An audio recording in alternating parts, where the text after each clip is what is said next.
Hi, welcome to episode 15 of the PassioKnit Spinner podcast. My name is Tracy. You can find me as Schnüffeltier on Ravelry and Instagram. And I think I'm gonna stop showing those sooner or later because it's a bit weird, at least to me. There's a Ravelry group for the podcast. You can find it at the PassioKnit Spinner podcast. And I do have a blog where you can find the videos and partial show notes every week. I'm not very good at doing show notes, but I do try to make some, I'll write down the most important stuff. So, okay.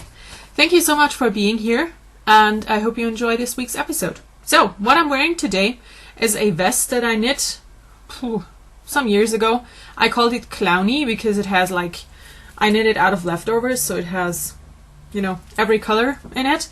And I just did it without a pattern. I started at the bottom, knit up, did a hood, which is quite large, like too large. That's why I never wear it. But, oh yeah, great idea. Oh well. Yeah, there's nothing to talk about this, I don't think. The only cool thing about it, I think, I did not weave in any ends because I had a ton of ends on this, and I just did, I knotted them. As you can see here, just tons of knots. And it's been in the washing machine a million times and it holds up great, so I'm still very happy with my decision to not weave in the ends. So, okay, knitting in the past. I have one finished object this week. It's my Lonely Tree shawl. It's a free pattern on Ravelry. I have not woven in the ends yet, but it's washed and blocked, and it's nice and large. I have no idea what you can see because I can't see anything right now.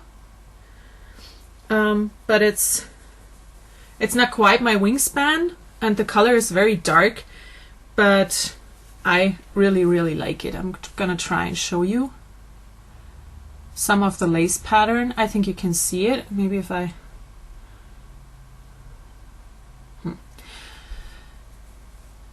It's a really nice and easy leaf stitch motif with a picot bind off. That's super simple to do, but it takes forever because you're not only casting off but also casting on at the same time. But I really, really do like it. As I said last week, I had quite a lot of yarn left, so I did the free chart D that is linked on the pattern page on Ravelry, and I finished with this much yarn left, which is a good amount to have left over. Maybe it's going to focus so I can show you the great yarn. It's not. I used online Latina. It's a wool and polyamide blend, polyacryl blend. Acrylic, some acrylic stuff. And it's really nice to work with. It's a single, as you can see. It has a nice sheen to it. Yeah. It was nice yarn. And I'm sure I'm gonna wear this a lot next winter when it's getting cold again. So, finished object of the week. Now, knitting in the present. I decided to work on one of my longtime whips again. It's the Celtic Princess Poncho. The pattern is by Wendy D. Johnson. It's a paid for pattern on Ravelry. And as you can see, it's a ripped poncho with a simple cable motif down the middle, and I'm working on this with my hand spun.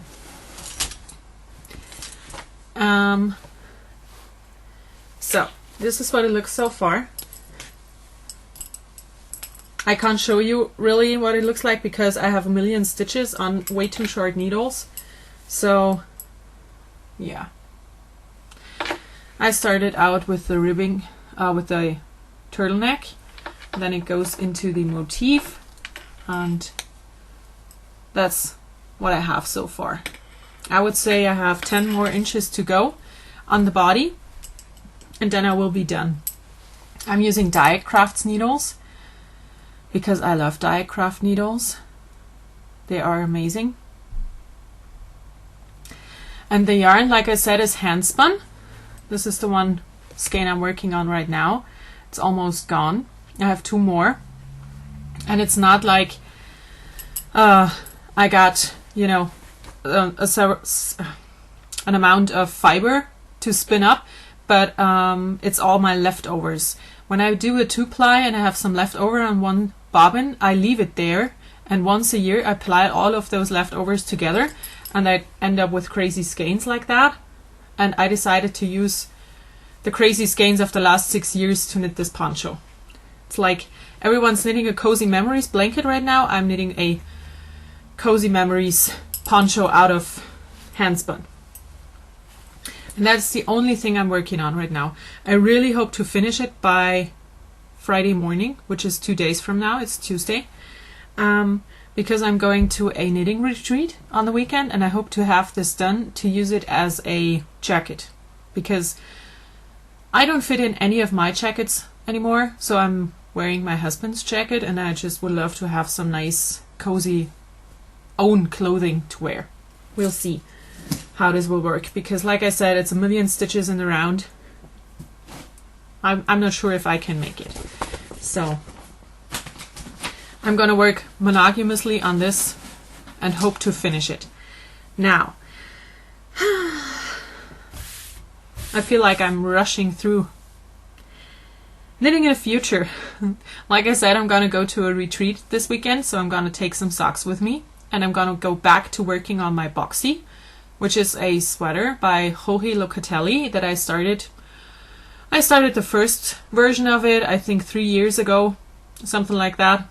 Worked on it, and when it was time to divide for front and back, it just was way too big. I know it's supposed to be super big, but that was so big that my mom and we wore it at the same time, and there was still room for a third person, and that's just way too much for me. I didn't like that.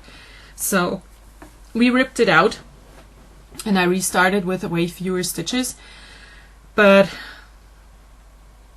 I completely lost my mojo after ripping out a ton of stockinette. So we'll see. Okay, for spinning, I do have a little bit of spinning this week.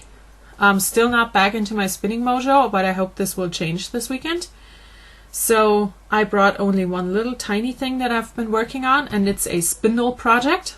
I am spinning up this little piece of fiber. It's 100% alpaca. I got the fiber from Unique Sheep years ago in a sampler pack, and I'm spinning it up on my Leichtlin spindle. It's from a German spindle maker. The only thing I'm not quite fond of is the super tiny hook, but other than that, this is one of the best spindles I own. And this is what it looks like so far, what I have spun so far. It's about half. I'm gonna spin the other half on the same spindle because I don't mind when it gets a bit heavier. And then I'm gonna apply this alpaca with a pure silk that I have spun on another spindle already. It's already done, so I have only this much more to go. And I have some very cool yarn in the end.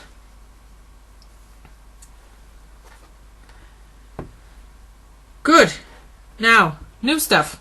There's some things that arrived in the mail this week, and I'm going to show them to you. First off, I got some yarn from German Indies because of the currency exchange from dollar to euro.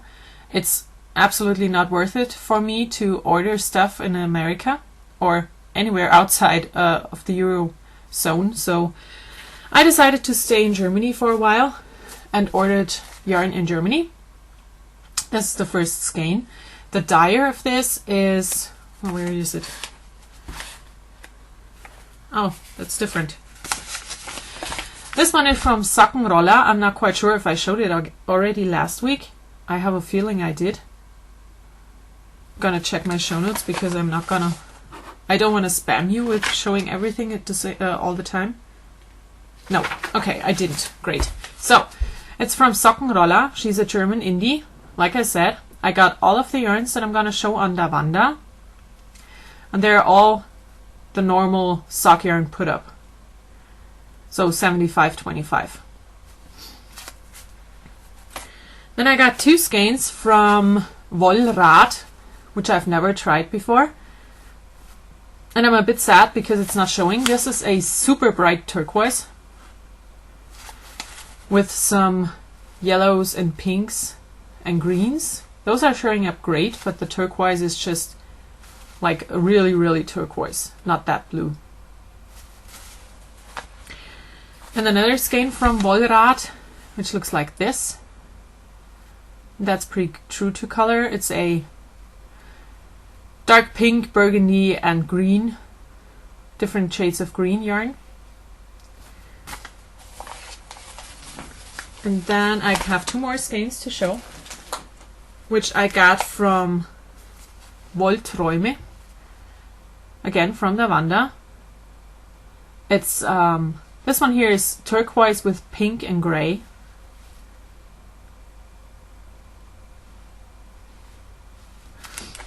And another turquoise.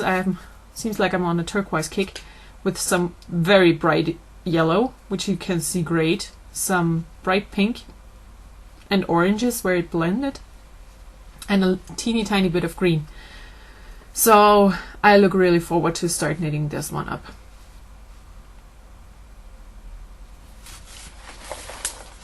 So that's 5 new skeins in my sock drawer, or my sock yarn drawer. And also I have 2 new books. Both of them are not new, which means they were published quite a while ago. But I just found them and wanted them. First off, I got the Knitting Sweaters from Around the World book. It's part of a series that I have, and I do have the knitting scarves, knitting hats and mittens, and knitting socks books as well. And now I have the sweaters book. It's exactly what it says. It says down here, it's 18 heirloom patterns in a variety of styles and techniques.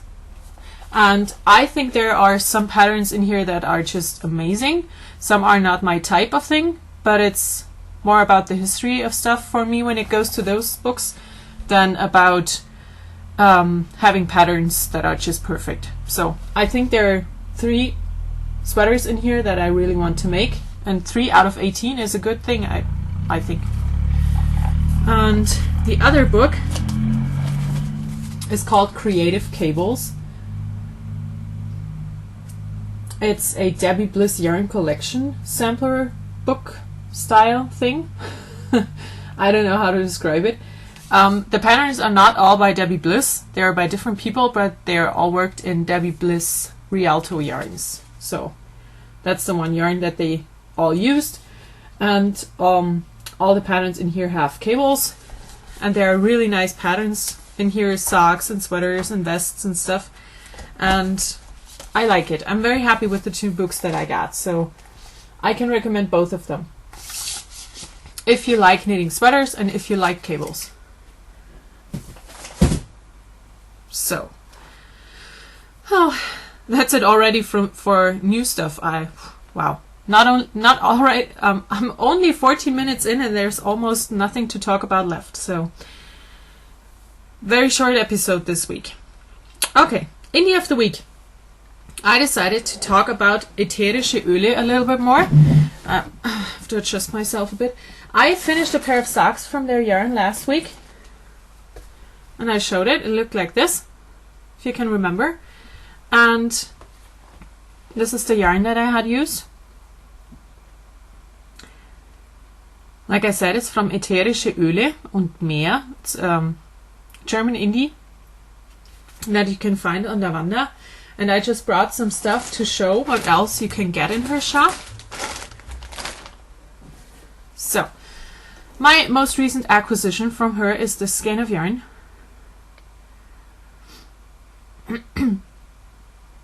That is just gorgeous. Here's her card.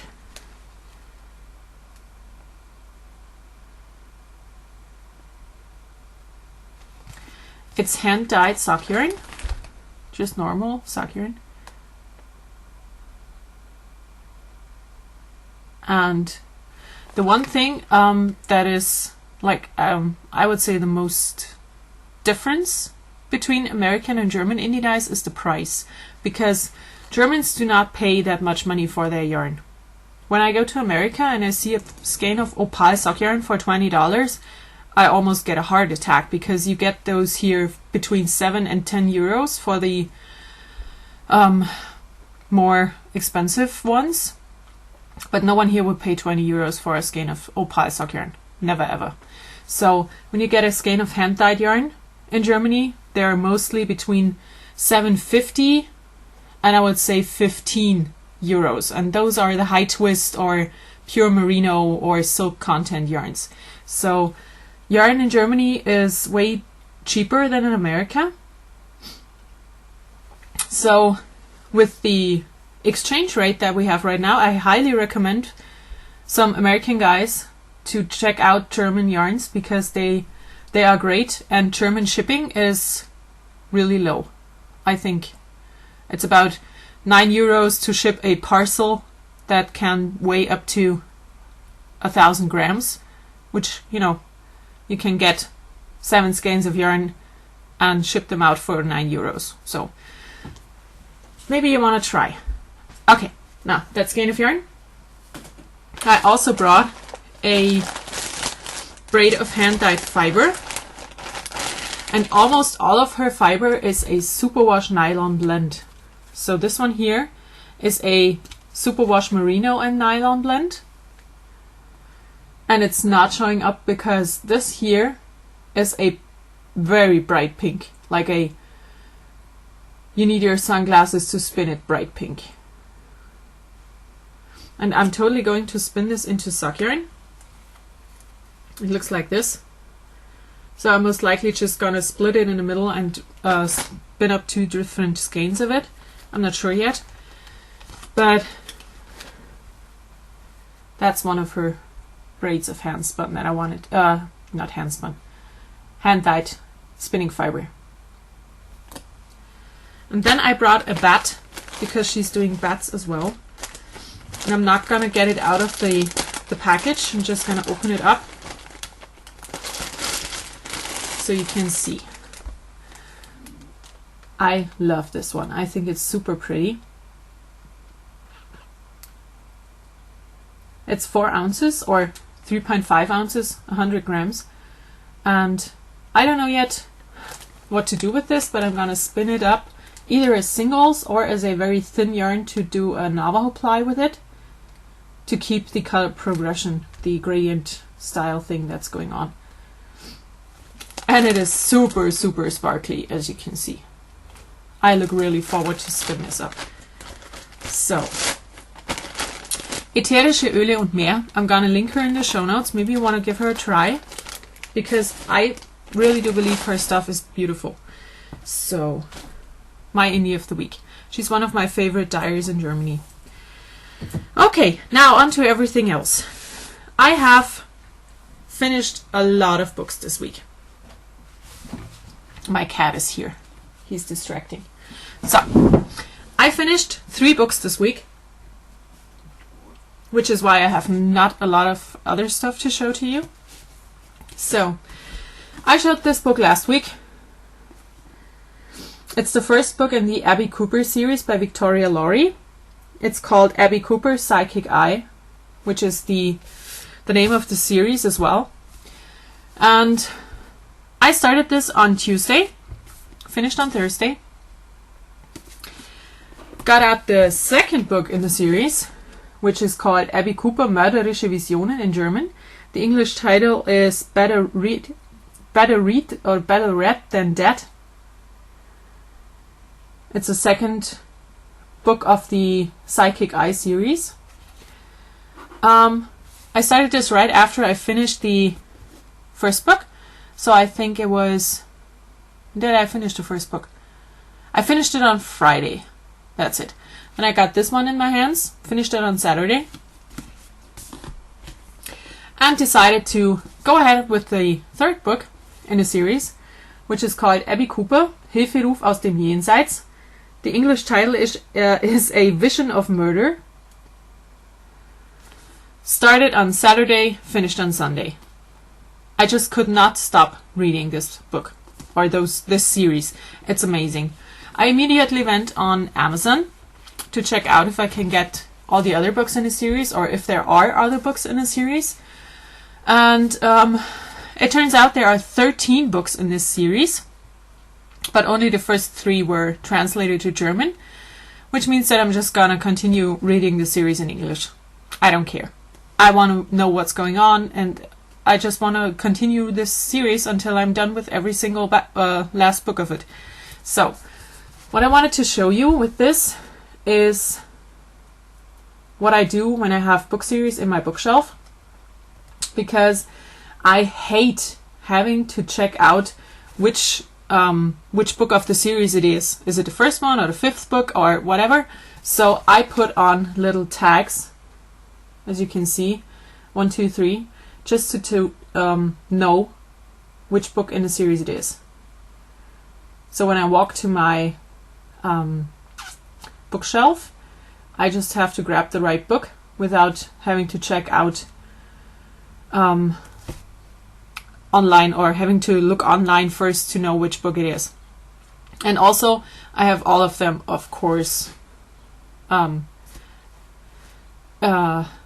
are shelved by number, so they are in the correct order when they are in my bookshelf. So after I finished those, I of course wanted to go to Amazon and get the 4th book for my Kindle, but then I decided to go to the library and get the books that I had it's like a reservation, I guess. You can, I don't know if you can do that in America, but here I just go online on the website of the library and say, okay, I want to read this and this and this book, and whenever they are there for me, I get an email that says, hey, you can come and pick up your books. So I went up to the library and got my book. It's Ravenstone, Wenn Geheimnisse tödlich sind. The English title is Storm and Stone. Joss Sterling is the author. And I just started. I think 30 pages in. And it's a young adult mystery, romance, whatever. It's gonna be a very quick read, I think, and then I can go back to my Abby Cooper series. So that's it for reading. The very last thing on my list today is the giveaway. I did do a giveaway on the Ravelry group because I hit 100 subscribers on YouTube. Right now I'm almost at 130, which is very exciting to me. So I'm going to show again what I had as a prize. I decided to give away some of my favorite things from Germany. So of course there's a skein of ätherische Öle yarn. It's their tweed base. It's beautiful. I have some tea from Tree of Tea, which is my favorite. It's all organic. This one is the Miss Grey. And I have a pack of Toffifee, which is my favorite candy. And I will include a postcard from where I live. I hope there are postcards from around here, but I think there are because we live in a very touristy heavy place. So that's the prize that will go out to the lucky winner. So I'm gonna put that one back out of reach of the cat. I did draw the winner before I started, and I locked the thread as well, so no one can enter anymore. And the winner was, we had 24 entries. Yep, was 24 people who entered, and so your odds were very good if you entered. The winner is number 4, who is who is Mandy, and she is the host of the Lover Bunny Designs podcast. And I'm very, very happy for you. Please contact me with your information on Ravelry so I can send it out. And I hope you will enjoy what you get. So, congratulations, Mandy. I hope you like it. And that's it for this week. Like I said before, I'm going to go to a retreat this weekend, so I'm confident that I will have a lot to show and a lot to talk about next week. And until then, I hope you have a wonderful time, enjoy everything you do, and we'll talk next Monday. Bye.